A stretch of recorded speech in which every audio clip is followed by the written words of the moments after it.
Olá, amigos do canal Redemptores Mater. Sejam muito bem-vindos. Se você está chegando pela primeira vez, sinta-se acolhido com um forte abraço. Ficamos muito contentes em estarmos juntos com todos. Hoje, vamos buscar no Evangelho de Lucas uma passagem que aponta para a constituição do sacerdócio dos padres da Nova Aliança pelo Senhor, que envia 70 discípulos a pregar a Boa Nova. Algumas traduções da Bíblia, as mais antigas, falam em 72 discípulos. Provavelmente, um escriba fez a primeira tradução e outro, ao copiá-lo, omitiu alguma letra. Mas ainda falaremos do significado desse número adiante. A passagem é de Lucas 10, versículos 1 a 20. Ouçamos. Depois disso, designou o Senhor ainda 72 outros discípulos e mandou-os 2 a 2 adiante de si, por todas as cidades e lugares para onde ele tinha de ir. Disse-lhes: Grande é a messe, mas poucos são os operários. Rogai ao Senhor da messe que mande operários para a sua messe. Ide, eis que vos envio como cordeiros entre lobos. Não leveis bolsa, nem mochila, nem calçado, e a ninguém saudeis pelo caminho. Em toda casa em que entrardes, dizei primeiro: paz a esta casa. Se ali houver algum homem pacífico, repousará sobre ele a vossa paz. Mas, se não houver, ela tornará para vós.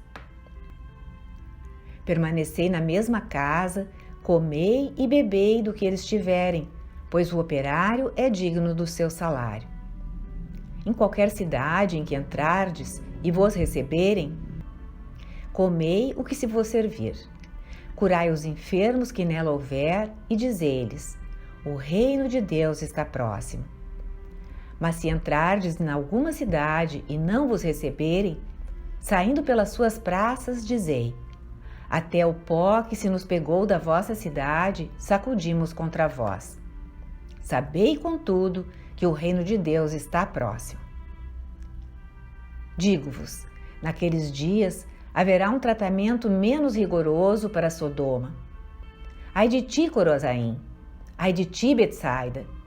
Porque se em Tiro e Sidônia tivessem sido feitos os prodígios que foram realizados em vosso meio, há muito tempo teriam feito penitência. Por isso, haverá no dia do juízo menos rigor para Tiro e Sidônia do que para vós. E tu, Cafarnaum, que te elevas até o céu, serás precipitada até os infernos. Quem vos ouve, a mim ouve, e quem vos rejeita, a mim rejeita, e quem me rejeita, rejeita aquele que me enviou. Voltaram alegres os 72, dizendo: Senhor, até os demônios se nos submetem em teu nome. Jesus disse-lhes: Vi Satanás cair do céu como um raio. Eis que vos dei poder para pisar serpentes, escorpiões e todo o poder do inimigo. Contudo, não vos alegreis porque os espíritos vos estão sujeitos, mas alegrai-vos de que os vossos nomes estejam escritos nos céus. Nesta passagem do envio dos discípulos, vemos vários paralelos com o envio dos apóstolos em Mateus 10. Também lá, Jesus os enviou para curar os doentes, expulsar os demônios e pregar o reino de Deus. Ainda os mandou como cordeiros no meio de lobos. Percebemos, então, como a missão destes 70 discípulos é semelhante à missão dos 12 apóstolos. São enviados 2 a 2 e recebem autoridade para curar, proclamar, expulsar demônios. Mas voltemos ao número de discípulos. No Antigo Testamento, o número 70 era ligado aos anciãos que Moisés indicou no tempo do Êxodo, para servirem de mediadores das 12 tribos de Israel. Esses homens foram para o Monte Sinai com Moisés oferecer sacrifícios em favor do povo. Isso está no capítulo 24 do livro do Êxodo. No livro dos Números, capítulo 11, Moisés determina que esses 70 anciãos o auxiliem na administração e governo desse povo tão numeroso, enquanto estão percorrendo o caminho do deserto até a terra prometida. Quando Moisés os designa, estão no tabernáculo e o Espírito Santo vem sobre eles, ungindo-os para guiar o povo. Narra o livro dos Números que 2 homens não estavam ali, Eldad e Medad, porém também receberam o Espírito, embora não pertencessem ao grupo que Moisés reunira. Assim, também aqui há números diferentes. Atendo-nos ao livro do Êxodo, temos 70 homens. No livro dos Números, vemos mais 2. O que interessa é que tinham uma função sacerdotal sob o comando de Moisés. No outro lugar, 70 e 72 são também simbólicos. No livro do Gênesis, capítulo 11, está a descrição da genealogia de todos os descendentes dos filhos de Noé, Sem, Cã e Jafé. As genealogias eram muito importantes na antiguidade, relacionadas com a história do povo, da geração ou da família. E esta, do Gênesis, era vista como uma espécie de catálogo da origem dos diversos povos. Na escritura hebraica, o número dessas nações era de 70. Quando houve a tradução para o grego, a chamada Bíblia Septuaginta, o número citado foi de 72. Isso significa que um e outro números representavam, simbolizavam as nações gentias existentes então. Porque a Bíblia estava sendo traduzida para a língua das nações gentias. Era assim que as tradições do judaísmo viam o mundo, composto das 12 tribos de Israel e das 70 ou 72 nações gentias. Segundo a tradição judaica, 70 tradutores israelitas foram para o Egito traduzir a Bíblia para o grego, língua dessas nações pagãs. Essa tradução resultou na Septuaginta e tinha por objetivo que a Escritura fosse entendida pelas nações do mundo. Também os membros do Sinédrio em Jerusalém eram 70. Por todos esses exemplos, vemos como 70 é um número simbólico no Antigo Testamento, repetido em muitas situações. Lá, no primeiro século, em que as pessoas estavam pensando em Jesus como o Messias esperado de Israel, ele reunia um grupo de 12 ao seu redor e agora, nesta passagem de hoje, envia 70 outros. O que será que isso implicava?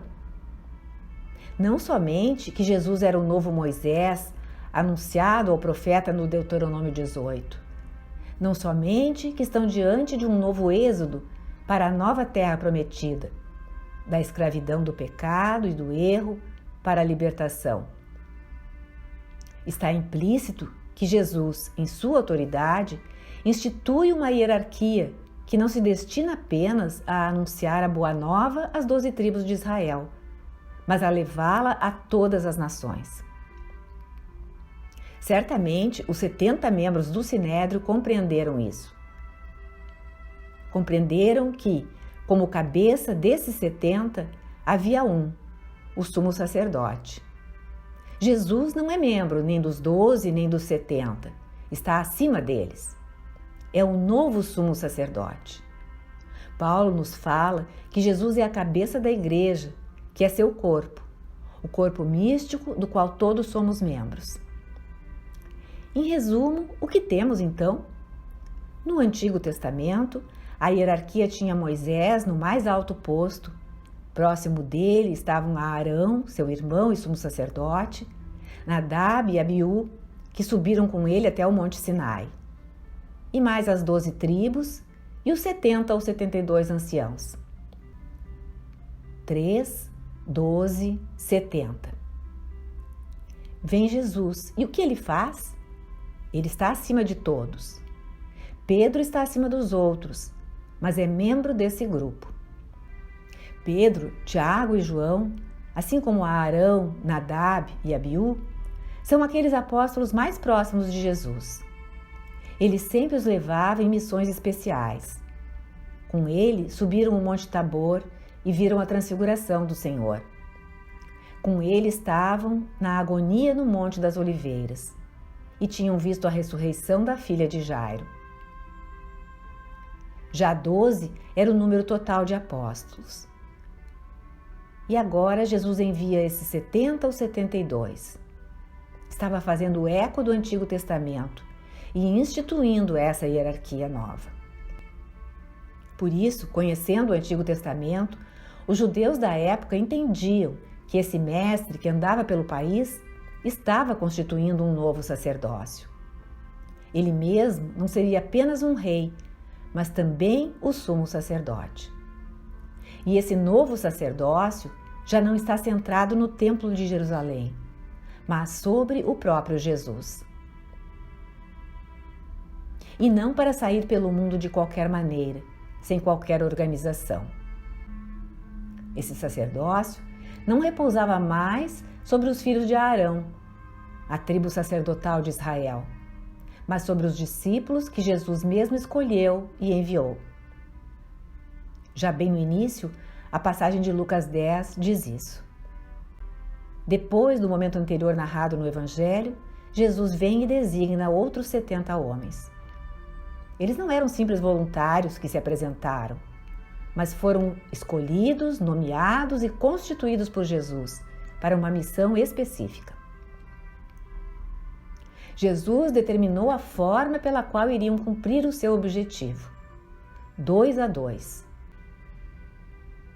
E iriam a toda a cidade ou lugar onde Jesus iria depois. Em cada dupla, um colaborava com o outro para a semeadura e a colheita. Do ponto de vista da psicologia humana, isso é bem significativo. É-nos muito mais fácil executar uma missão se temos o apoio de alguém, se o fazemos juntos. No livro dos Atos dos Apóstolos, que tinham aprendido essa lição e a pedagogia de Jesus, também eles saem de 2 em 2. Pedro e João, Paulo e Barnabé, Paulo e Silas, etc.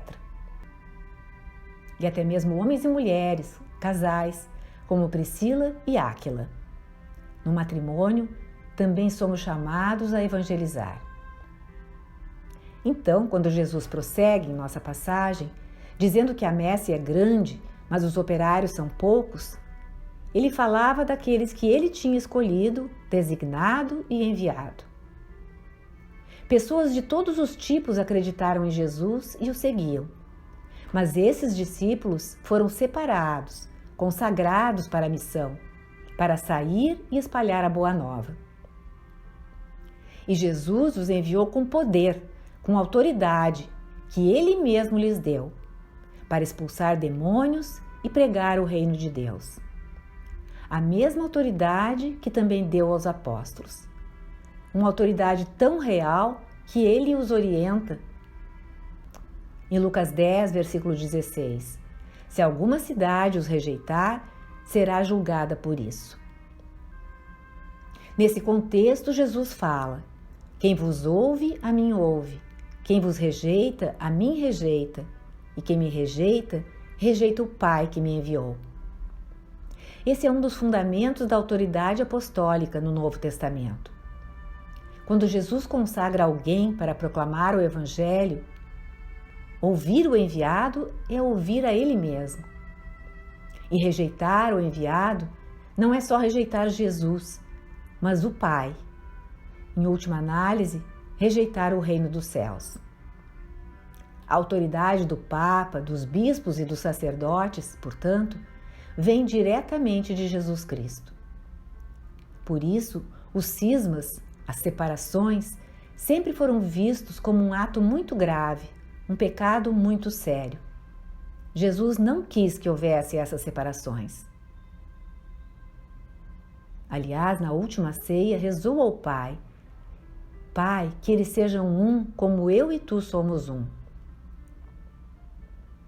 Não os mandou para serem centenas de igrejas em cada esquina com um fundador. Jesus quer unidade, uma igreja santa, católica e apostólica, santa porque fundada por Ele para santificar, apesar dos seus membros pecadores. Católica, que significa universal, na sua doutrina e na totalidade geográfica. E apostólica, porque seu ensinamento vem dos próprios apóstolos que o Cristo escolheu e designou. Finalmente, quando os 70 discípulos retornam de sua missão, estão repletos de alegria, por causa do poder que tinham sobre Satanás, expulsando-o em nome de Jesus. O que Jesus lhes diz?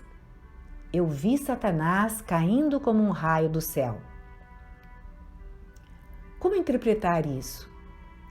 De um lado, Jesus revela, assim, a sua existência divina, anterior à sua encarnação. Viu no céu a queda de Satanás, expulso por São Miguel, por ter recusado Deus. O livro do Apocalipse vai descrever posteriormente a expulsão de Satanás. De outro lado, Jesus, naquele momento histórico, sendo Deus, viu quando os discípulos estavam expulsando os demônios, vencendo-os através dos exorcismos que faziam. Em ambos os casos, quando Jesus continua dizendo-lhes que lhes deu poder de pisar as serpentes e os escorpiões, não estava querendo dizer que, nas suas caminhadas pelo mundo, os discípulos não precisavam se preocupar com as picadas desses animais. Serpentes e escorpiões foram símbolos que ele usou para as forças demoníacas, sobre as quais deu o poder e a autoridade a seus discípulos. Ainda assim, Jesus completa: não fiquem tão algariados por esse poder. O que realmente importa é que seus nomes estejam inscritos no céu. Esta é a razão para a verdadeira exultação. São Beda, o Venerável, que viveu na Inglaterra no século VIII, escreveu muitos comentários sobre a Bíblia e um sobre o tabernáculo, em que deixa muito explícita essa conexão entre os 70, os 72 e o sacerdócio ministerial do Novo Testamento.